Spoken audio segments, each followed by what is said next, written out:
Sheriff cried when he heard the truth. Well now, settle in there, partner, 'cause I got me a story that'll stick to your ribs like my mama's cornbread on a cold winter morning. Pour yourself some sweet tea, rock back in that chair, and let me tell you about the summer of '78, when I was just a young buck of 19, working the Anderson Ranch outside of Cedar Creek, Texas. You see, back then I thought I knew everything there was to know about right and wrong, about justice and truth. Hell, I was planning to be a llama myself someday, following in my daddy's footsteps.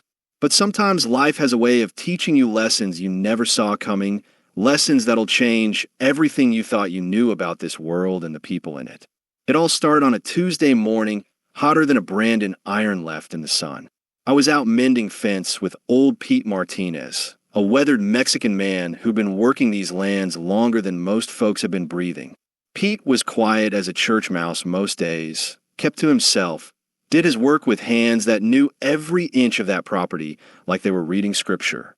That morning, Pete was acting stranger than usual, kept looking over his shoulder like he expected trouble to come riding over that hill any minute.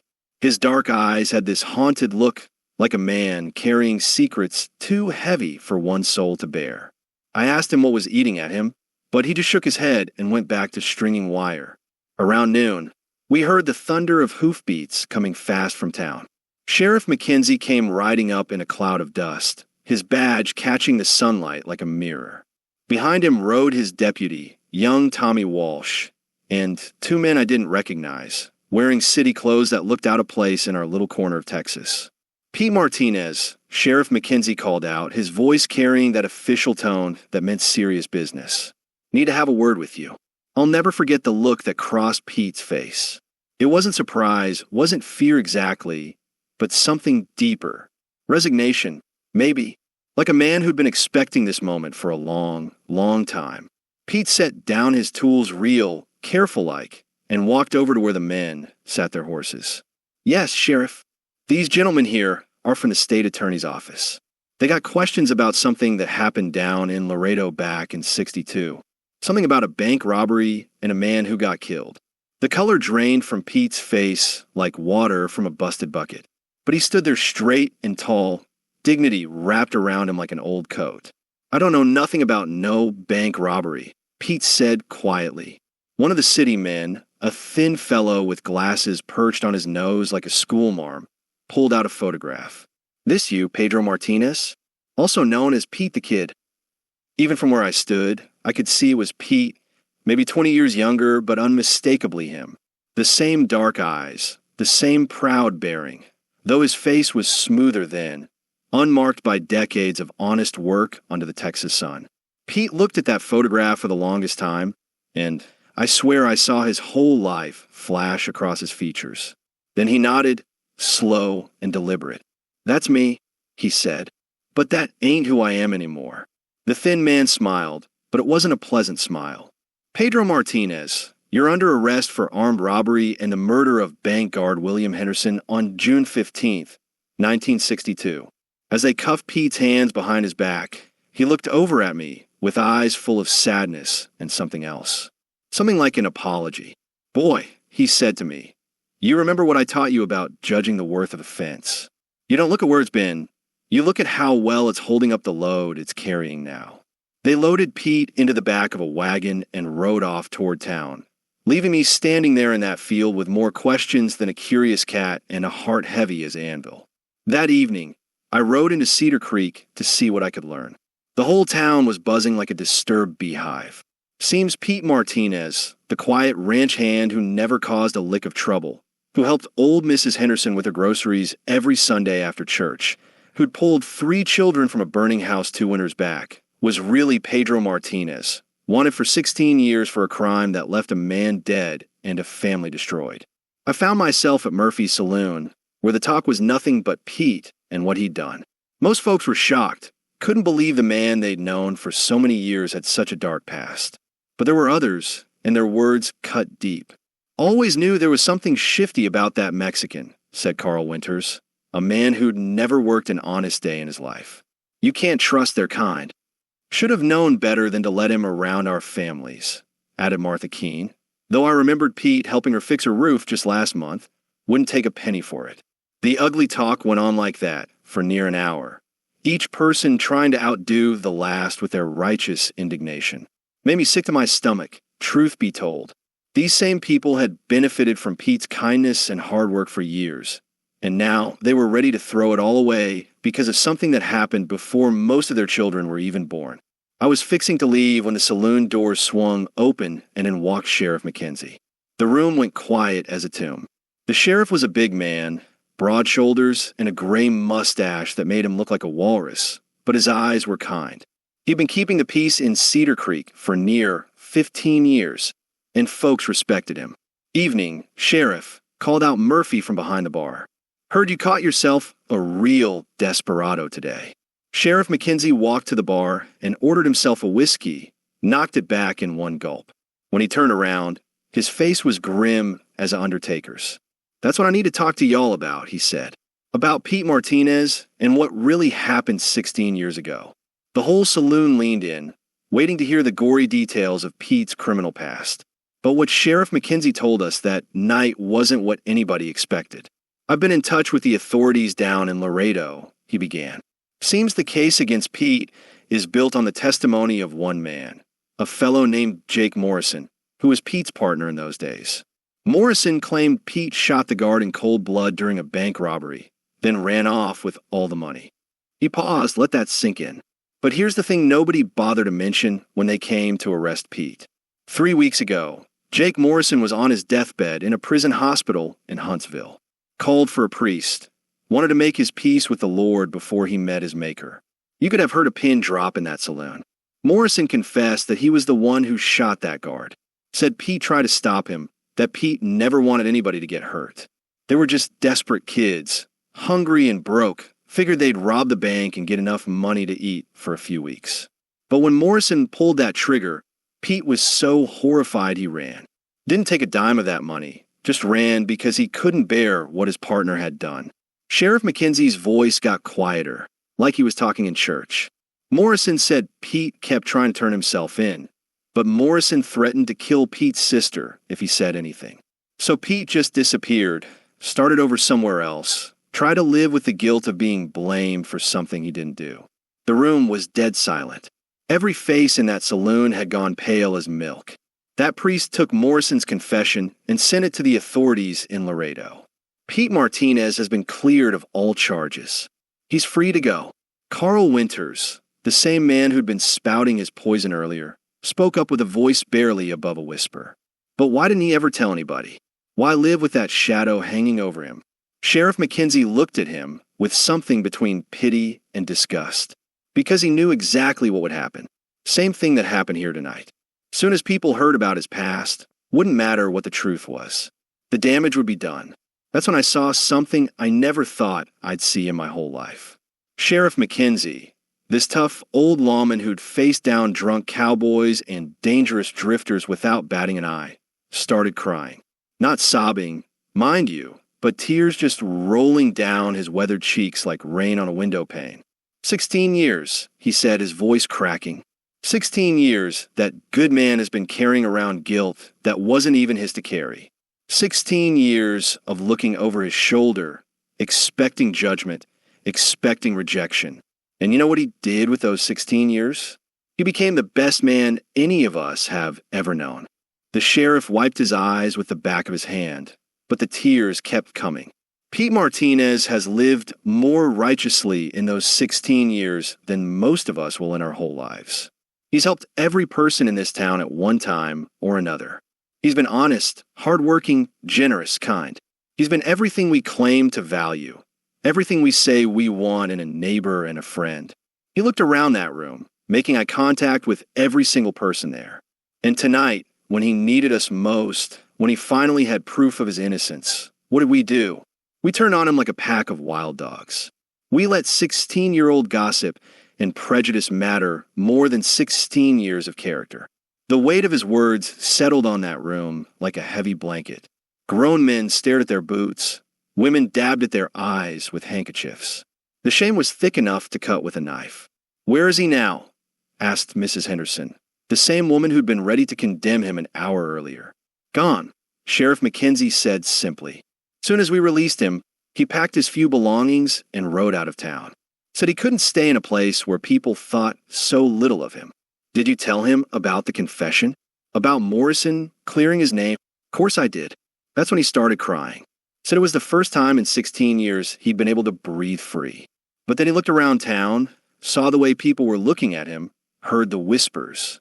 Said the truth might have set him free from the law, but it couldn't set him free from people's judgment. That night, I couldn't sleep. Kept thinking about Pete, about the look in his eyes when they arrested him, about all the times he'd been kind to me when I was just a stupid kid who didn't know beans about life. Kept thinking about the way he'd fix broken things without being asked, the way he'd always have a kind word for folks who were having a hard time.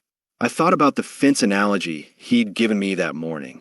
How he'd said, you don't judge a fence by where it's been, but by how well it's holding up the load it's carrying now. Pete had been carrying the load of other people's sins for 16 years, and he'd carried it with more grace and dignity than anybody had a right to expect. The next morning, I rode out to the Anderson ranch to collect Pete's things. Mr. Anderson, the ranch owner, was there in the bunkhouse, sitting on Pete's cot, holding a wooden box in his hands. Found this under his bed, Anderson said, his voice heavy with sadness. Reckon it's his most precious belongings. Inside that box was a picture of a young woman and a little girl, probably Pete's sister and her daughter. There was a letter written in Spanish, so old and worn it was falling apart from being read so many times. And at the bottom of the box was a small leather pouch. Anderson opened the pouch, and we both gasped. Inside was more money than I'd ever seen in one place, carefully counted and wrapped. Had to be near $1,000. My God, Anderson whispered. Where'd he get this kind of money? There was a note with the money, written in Pete's careful handwriting, for the family of William Henderson. It won't bring him back, but maybe it'll help them know how sorry I am that I couldn't stop what happened. Anderson and I just looked at each other. Here was a man who'd lived poor as a church mouse for 16 years, saving every penny he could spare, planning to somehow make amends to the family of a man he didn't even kill. We gotta find him, Anderson said. Gotta make this right. But Pete Martinez had vanished like morning mist. We asked around at every town within 100 miles, described him to every sheriff and marshal we could find. It was like he'd never existed. Weeks turned to months, and the story of Pete Martinez became legend in Cedar Creek. Folks started remembering all the good things he'd done, all the kindnesses they'd forgotten in their rush to judgment. The town kind of went into mourning, like we'd lost something precious and irreplaceable. Sheriff McKenzie never got over it. He'd sit on his porch in the evenings, staring out at the road like he was waiting for Pete to come riding back into town. Sometimes I'd see him at the Henderson family's house, checking on the widow, making sure she and her children were doing all right. About 6 months later, Mrs. Henderson came to see the sheriff. She was carrying a letter, her hands shaking as she held it out to him. This came in today's mail, she said. No return address, but I think I know who sent it. Inside the envelope was Pete's leather pouch with all that money he'd saved. And there was a letter written in the same careful handwriting. Dear Mrs. Henderson, my name is Pete Martinez, though you might know me as Pedro Martinez. 16 years ago, I was involved in the robbery of the bank where your husband worked. I want you to know that I did not kill your husband, and I tried to stop my partner from hurting anybody. But I failed, and your family has suffered because of my failure. I know money cannot bring back what you lost, cannot heal the pain you have carried all these years. But I have been saving this money for 16 years, hoping someday I could give it to you and your children. It is not much, but it comes from a heart that has never stopped being sorry for what happened to your family. I pray that you and your children are well, and that you can find it in your hearts to forgive a foolish young man who made terrible choices, even though he tried to do right in the end. With deepest regret and respect, Pete Martinez. Mrs. Henderson cried when Sheriff McKenzie read her that letter. But they weren't tears of anger or bitterness. They were tears of forgiveness, of understanding, of a pain that had finally begun to heal. He didn't have to do this, she said through her tears. He was cleared of all charges. He could have just moved on with his life. That's the kind of man Pete Martinez is, Sheriff McKenzie replied. The kind of man we were too blind to see. The sheriff took that money and put it in the bank for Mrs. Henderson's children to help with their schooling. But more important than the money was what Pete's gesture did for the whole town. It was like a mirror had been held up to our souls, and we didn't much like what we saw reflected there. People started changing after that. Folks became slower to judge, quicker to forgive. When strangers came to town, they weren't met with suspicion but with hospitality. The story of Pete Martinez became a cautionary tale that parents told their children, a reminder that people are more than their worst moments, more than their biggest mistakes. Sheriff McKenzie started a tradition that lasted for years after. Every Sunday after church, he'd gather the children around and tell them the story of Pete Martinez. He'd tell them about the importance of looking at a person's character, not their past. About how easy it is to tear someone down with gossip and judgment, and how hard it is to build them back up again. Remember, he'd always say at the end of the story, when you're tempted to condemn someone for something they did long ago, ask yourself this question: who are they today? What kind of person have they chosen to become? Because that's what really matters in the end. As for me, well, Pete's lesson about judging fences stuck with me for the rest of my life. When I finally did become a lawman myself, I try to remember that every person who came before me had a story, had reasons for the choices they'd made. I try to see past the crime to the human being underneath, to understand that justice isn't just about punishment, but about redemption, about giving people the chance to become better than they were. I never did see Pete Martinez again, though I looked for him for years. Sometimes I'd hear stories about a quiet Mexican man who'd helped someone in trouble, who'd appeared like an angel when folks needed him most, then disappeared just as quickly. Could have been him, could have been someone else entirely. But I like to think it was Pete, still out there somewhere, still carrying that load of goodness he'd built up over all those years. The funny thing is, Pete thought he was running away from judgment when he left Cedar Creek. But what he really did was leave behind the most powerful testimony to the power of human goodness that any of us had ever witnessed. His story changed every single person in that town, made us all better than we were before we knew him. Sometimes late at night, when I'm sitting here on this porch watching the sun go down over the Texas plains, I think about Pete Martinez and the lesson he taught us all. How easy it is to focus on where someone's been instead of where they're going. How quick we are to condemn and how slow we are to forgive. How much good we miss when we judge people by their worst day instead of their best intentions. The truth is, we all got a little bit of Pete Martinez in us. We've all made mistakes we wish we could take back, carried guilt that wasn't entirely ours to carry. We've all had moments when we needed someone to look past our failures and see the good we were trying to do. Pete taught us that redemption isn't something you earn through suffering. It's something you build through service. It's not about paying for your past. It's about creating a future worth living. And sometimes, the people who've fallen the furthest are the ones who understand most clearly what it means to stand up and walk in the light. Sheriff McKenzie was right to cry that night when he learned the truth about Pete Martinez. But he wasn't just crying for Pete. He was crying for all of us, for the way we fail each other when we should be lifting each other up. He was crying for the good man we'd driven away with our rush to judgment, and for the lesson we'd all learned too late. But maybe it wasn't too late after all. Maybe that's why I'm sitting here telling you this story now, all these years later. Because the lesson Pete Martinez taught us is too important to keep to ourselves. It's a lesson every generation needs to learn. Every community needs to remember. The next time you're tempted to write someone off because of their past, because of mistakes they made or roads they traveled before you knew them, remember Pete Martinez. Remember that the measure of a person isn't where they've been, but where they're going. Remember that everyone deserves the chance to be judged by their character, not their history. And remember that sometimes the people who seem the most ordinary, the most quiet and unassuming, are carrying the heaviest loads with the most grace. They're the ones who've learned that true strength isn't about never falling down. It's about getting back up every single time and choosing to do better. Pete Martinez taught us that redemption is possible for anyone willing to do the hard work of becoming better. He taught us that forgiveness isn't something you receive. It's something you earn through years of quiet service and steadfast character. Most importantly, He taught us that we all have the power to choose who we want to be, regardless of who we used to be. That's a lesson worth remembering, worth passing on to our children and grandchildren. Because in a world that's often quick to condemn and slow to forgive, we need more people like Pete Martinez, people who understand that the best way to make amends for the past is to build a better future.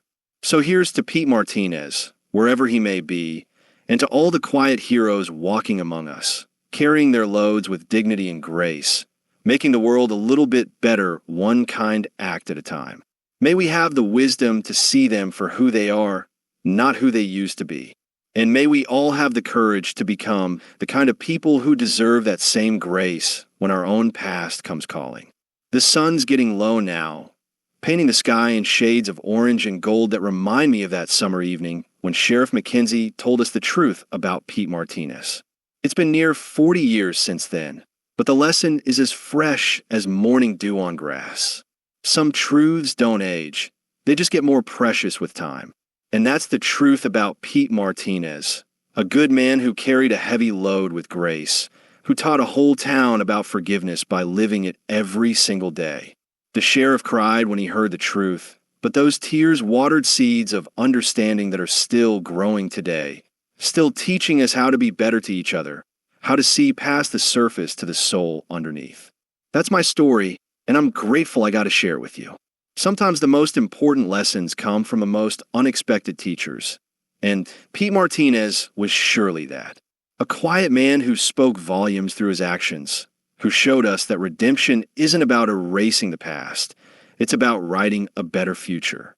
Remember that the next time someone's story doesn't match up with who they are today, remember Pete Martinez and choose grace over judgment, understanding over condemnation. The world's got enough folks ready to tear each other down. What we need more of are people willing to help each other stand back up. Years passed after Pete Martinez disappeared from Cedar Creek, but his influence on our little town never faded. In fact, it grew stronger with each passing season, like roots spreading deeper into fertile soil. I remember the first time someone tried to test the lesson Pete had taught us. It was the spring of '81, and a family of strangers rolled into town in a beat-up wagon, looking like they hadn't seen a good meal or a soft bed in weeks. The father was a thin man with hollow eyes and calloused hands. The mother carried a baby that couldn't have been more than 6 months old, and there were 3 other children, all of them dirty and worn down by whatever road had brought them to our doorstep. In the old days, before Pete Martinez, folks would have been suspicious, would have whispered about why this family was traveling alone, what they might be running from, whether they could be trusted around decent people. But that day, when the wagon pulled up in front of Murphy's General Store, something different happened. Mrs. Henderson, the same woman whose husband had been killed in that bank robbery 16 years earlier, was the first to approach the wagon. She walked right up to that tired mother and said, "Ma'am, you look like you could use some help." Within an hour, half the town had rallied around that family. Someone found them a place to stay, someone else brought food, and by evening they had job offers and promises of help getting back on their feet. Nobody asked questions about their past.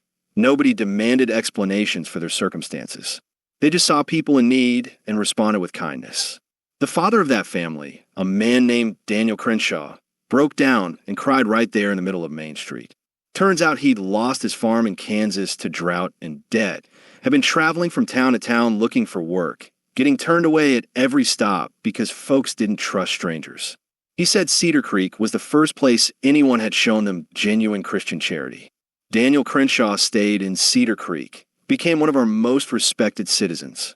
His oldest boy grew up to be our doctor. His daughter became the school teacher. All because we'd learned from Pete Martinez that a person's circumstances don't define their character, that everyone deserves the chance to prove their worth through their actions, not their history. Sheriff McKenzie used to say that Pete's ghost was still walking among us, reminding us to be better than our natural inclinations. Maybe that was true, maybe it wasn't, but there's no denying that our town became known throughout Texas as a place where folks could get a fair shake, regardless of where they came from or what troubles had followed them. But the real test of what Pete had taught us came in the summer of '84, when tragedy struck the Henderson family again. Mrs. Henderson's eldest son, Tommy, had grown up to be a wild one. Maybe it was losing his father at such a young age. Maybe it was just the restless spirit that takes hold of some young men. But Tommy Henderson had been nothing but trouble since he turned 16. Drinking, fighting, stealing small things from the general store, running with a crowd of no accounts from the next county over. One night, Tommy and his friends decided to rob the very same bank where his father had been killed all those years ago. It was like some kind of terrible poetry, history trying to repeat itself in the cruelest way possible. The robbery went wrong, of course. These weren't hardened criminals, just stupid kids who thought they could get easy money. When the night watchman surprised them, Tommy panicked and struck the old man with his gun. The watchman fell, hit his head on the corner of a desk, and died right there on the bank floor. Tommy was caught 2 days later, hiding in a barn outside of town, covered in guilt and shame and the terrible knowledge that he'd taken a life. When they brought him back to face justice, the whole town was in shock. Here was the son of beloved Sarah Henderson, the boy we'd all watched grow up, now facing the gallows for murder. The trial was set for August, and as word spread throughout the county, folks started arriving in Cedar Creek to see the spectacle. Many of them expected our town to turn on the Henderson family, to cast them out the way small towns often do when scandal touches a respected family. But that's not what happened. Instead, Sheriff McKenzie called a town meeting the night before the trial was set to begin. The old courthouse was packed tighter than a can of sardines. Every seat filled, people standing along the walls and spilling out onto the front steps. The sheriff stood up front, looking older than his years, his gray hair now white as snow, his face lined with the weight of all the things he'd seen in his time, keeping the peace. "Folks," he began, his voice carrying that same authority it had held for near 20 years. "We're gathered here tonight because tomorrow one of our own goes on trial for taking a life. Tommy Henderson is guilty of that crime, no question about it. He's confessed, he's repentant, and he's ready to face the consequences of his actions." The room was silent as a graveyard at midnight. But I want to talk to you tonight about something else. I want to talk about the kind of community we are, the kind of people we choose to be when our neighbors are hurting, when our friends are facing their darkest hour. He paused, let his words sink in. 6 years ago, we failed a good man named Pete Martinez. We let fear and prejudice cloud our judgment, and we drove away someone who had proven his worth through 16 years of faithful service to this community. I've regretted that failure every single day since, and I know many of you have too. A murmur went through the crowd, heads nodding in acknowledgement of that old shame. Now we have another test before us. Sarah Henderson has been a pillar of this community since her husband's death. She's raised her children alone, worked hard to provide for them, never asked for charity, never complained about her lot in life. She's helped every family in this town at one time or another, been there for us in our times of need. His voice grew stronger, more passionate. Her boy made a terrible mistake, committed a terrible crime. He's going to pay for that crime, as he should. But Sarah Henderson is not her son's crime, any more than Pete Martinez was his partner's crime. She's still the same good woman she was before this happened, still deserving of our support and our compassion. Someone in the back called out, "What are you asking of us, Sheriff?" "I'm asking you to remember Pete Martinez. I'm asking you to remember that families are more than their worst moments, that mothers shouldn't be punished for their children's sins, that communities are judged by how they treat their members in times of trouble." He looked around that room, making eye contact with as many folks as he could. "I'm asking you to stand by Sarah Henderson tomorrow and in all the days to come, not because her son is innocent, but because she is. Not because what Tommy did was right, but because abandoning his mother would be wrong." The next morning, when Sarah Henderson walked into that courthouse, she didn't walk alone. The entire town walked with her. Every pew was filled with her neighbors, her friends, people who'd known her since she was a young bride. When the verdict came down guilty, as everyone knew it would, and Tommy was sentenced to life in prison, Sarah Henderson collapsed in grief and despair. But she was caught by a dozen pairs of caring arms, supported by a community that had learned the lesson Pete Martinez taught us about standing by good people in bad times. Tommy Henderson served 22 years in Huntsville State Penitentiary. But his mother never faced a single day of that sentence alone. The town rallied around her, helped her keep her home, made sure she had work and companionship and hope for the future. And something beautiful happened during those 22 years. Sarah Henderson, inspired by the compassion shown to her in her darkest hour, became a beacon of hope for other families facing similar tragedies. She started writing letters to mothers whose children were in prison, offering comfort and understanding that could only come from someone who'd walked that painful path. She organized a support group that met every Sunday after church, a place where families of prisoners could come together, share their burdens, and find strength in community. Word of what she was doing spread throughout Texas, and people started coming to Cedar Creek just to attend Sarah's meetings to find the healing that comes from being understood. When Tommy was finally released in 2006, he came home to a town that welcomed him not with suspicion or fear, but with cautious hope. He'd spent his years in prison getting educated, finding faith, preparing himself to make amends for the life he'd taken. The first thing he did upon his release was visit the grave of the night watchman he'd killed, to leave flowers and a letter of apology. Tommy Henderson worked for the rest of his life to honor the memory of the man he'd killed, volunteering with at-risk youth, speaking in schools about the consequences of bad choices, living quietly and humbly in service to others. He never married, never had children of his own, but he became a father figure to dozens of young men who might have followed the same dark path he'd walked as a boy. The night Tommy died, in 2019, his funeral was attended by more than 300 people. Half of them were young men whose lives he'd helped turn around, who credited him with saving them from prison or worse. The other half were folks from Cedar Creek who'd watched him transform from a reckless boy into a man of wisdom and compassion. At the funeral, Sheriff McKenzie's son, who'd taken over his father's badge years earlier, gave a eulogy that brought the whole congregation to tears. Tommy Henderson was a murderer, he said plainly. That's a fact we can't change and shouldn't ignore. But he was also a man who spent 35 years making amends for one terrible night. 35 years proving that people can change that redemption.